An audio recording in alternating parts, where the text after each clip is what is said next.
If you want to build wealth, stop being broke, or just know how to manage your spending and manage yourself, stop what you're doing and watch this video. If people call you being frugal or being too tight-fisted with your income on your earnings, watch this video. If you have more money going out than what's coming in, stop what you're doing and watch this video right now. If you're thinking of building lasting wealth for your family,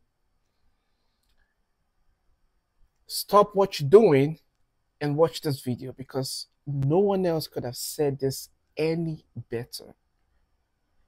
Watch. Here's the deal. Your number one wealth building tool is your income. Facts. All of the millionaires that we interview, unless they inherited the money, which is very, very few of them, less than 10% of them inherited the money, did it by saving and investing their income. They did not give their income to Sally Mae. Facts. They did not give their income to Best Buy. They don't get screwed around and give their income to Lexus and Toyota and Ford and General Motors and American Distress and MasterCard. Who named that anyway? It's a mathematical thing. When you give your income to someone else, you don't have it anymore. Facts. This is hard. This is hard, isn't it? And when you give your income away, you've given up your economic future. All for crap. For a stinking flat screen. For sign. And listen, let me just tell you, here's the deal. You know, of the number of people that start college, how many graduate? 52%. That's an investment in my future. Said the other 48% that are sitting at home with no freaking degree, but by God, they got the student loan debt. And you know how you get rid of Sally Mae? You either pay her off in full or you die. That's the only way that woman goes away. It's not bankruptable. It is not an investment in yourself to borrow, even if it is an investment. We don't borrow money for investments. We don't borrow money for investments. I don't teach people to borrow money. The borrower is slave to the lender. That's what this math says. When you give up your income, when you give your income away, you have nothing. All the money comes in. All the money goes out. But by God, we're sitting around counting our Discover points. Oh, we got airline miles. Oh, Sally Mae's been with us for 15 freaking years in our spare bedroom. All because we called it an investment. I don't understand why it's bad. It's bad because it's stupid and you're normal. 70% of the Americans are living paycheck to paycheck. That's stupid because you're living in one of the wealthiest countries the world has ever known, and there you sit like a rat in a wheel, run, run, run, run, run. Why? Because student loans are an investment and I'm going to Best Buy. This is just stupid. It's stupid on steroids. Really, seriously, you've got to stop and think. A level of people's ability to do critical thought is almost zero. Good Lord. I'll get airline miles. Said no millionaire ever. Really. Millionaires do. I've met with thousands and thousands of millionaires. I've never met one that said, you know, Dave, I made my money with my airline miles. All those Discover points broke me through financially. Hey, let's do the math, okay? You know how you get $1,000 back from Discover? You spend $100,000. Jesus How does Christ. spending $100,000 to get $1,000 back ever make you rich? How does that even make sense? Did you take your math class? Really? This is absolutely ludicrous. But everybody's counting their dadgum points, and everybody's trying to figure out some way I'm beating up on Chase. Chase is kicking your butt. Their building's bigger than yours, and their furniture's nicer than yours. True. You ought to have a clue by now.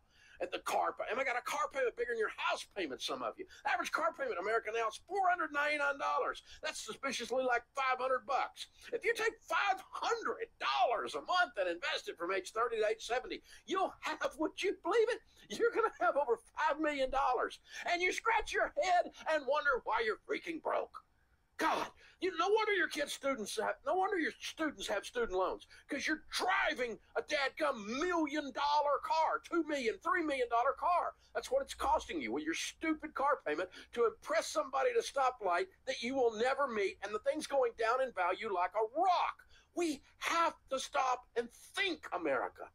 You have to think instead of sitting around eating Skittles and watching Oprah reruns. This is stupid. We're fat and we're broke because we have no ability to do critical thought, and we don't stop and look at what we're putting into our lives. This is nuts. It's nuts. It's completely out of control. I mean, the number of people I've talked to just today with $25,000 and $30,000 owed on their stupid car. It's a car. Good God, it's a car. What does it do? It takes you from here to there. Now, I don't mind you having a $25,000 car. All of my cars cost more than $25,000, but I freaking paid for them, and they're a very small percentage of my life, a very small percentage of my income. Think. Seriously. So, credit cards, stupid. Stupid. Student loans, stupid. Car payments, stupid on steroids. Borrowing money on your house to put granite countertops in. Somebody ought to smack you. That's stupid. It's stupid. You have to stop and think again. It's because you're killing yourself. You make enough money to retire a millionaire or a multimillionaire. You make enough money that your kid ought to have a college fund fully funded, and they can go to school without being part of the freaking student loan crisis. But by God, you had to have a bass boat, so you're $32,000 in debt because those fish were outrunning you. God, think. Quit being grown-up children walking around in grown-up bodies. Children walking around in grown-up bodies. Adults devise a plan and follow it. Children do what feels good. This ridiculous, impulsive nature of we think we're going to borrow our way into wealth it's out of control, guys. We've got to stop this. I'm going to leave you with one word, with what he just said. Adults devise a plan and follow through with it. Children do what feels good. If you're still at the point of your life where you're doing what feels good to you, then you know what you are. If you feel like you're in a rut, here's a summary of how I live my life, okay? Because I used to be in all this kind of crazy ass loan before. And what I did eventually was I had to just observe my life and cut my spending, because I realized that I was spending more than what I was making. So my first rule is what's going out must always be less than what's coming in. That way you have savings, okay? What's coming in must always be more than what's going out.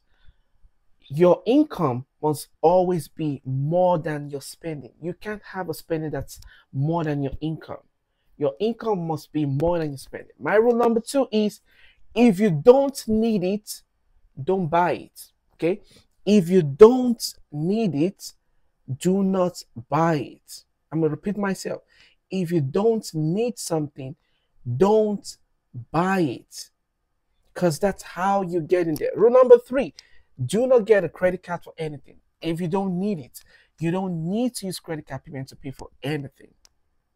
Okay, so you need to have more income more than you're spending. If you don't need something, don't buy it.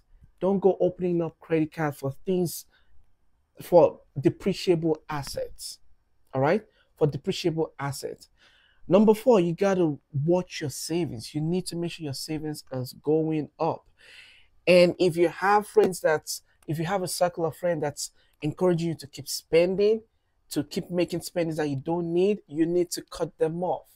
All right? You need to cut them all off, because you are thinking about your future. Remember, adults devise a plan and follow through with it.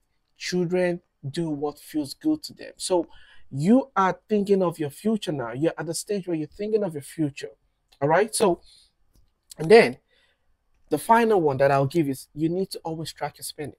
If you're spending something, you need to track it. You need to know the moment you're spending more than what you need to just caution yourself.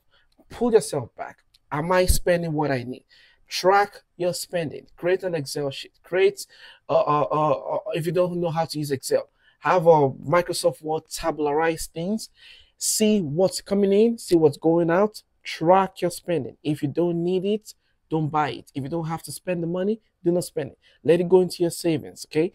Think, think, think. I don't think anyone could have said this any better. I see a lot of my friends do this. I see people buy $500 worth of shoes. I'm like, what are you talking about? I've seen someone wear like $200 worth of t-shirts, okay, necklace, things like that, wristwatch. They are all ostentatious materials for a reason. The $200 t-shirt that you're wearing doesn't make you any smarter. It doesn't make you any better. It doesn't make you any faster. Okay, your $300 shoe doesn't make you any better. Think before you go into debt. I don't know what else to say because when I'm doing stuff, a lot of people tell me, "Oh, it's because you're African, you're frugal, you're tight-fisted." I'm sorry. I'm thinking about my future. I'm thinking about building my income. I'm thinking about what's coming in and what's going out. I'm thinking about saving my money. I'm thinking about saving until I have the right form of investment. So, guys, start taking responsibility for your own future. All right? Hope this really strikes a chord in one of you. Take care, everyone. Good luck.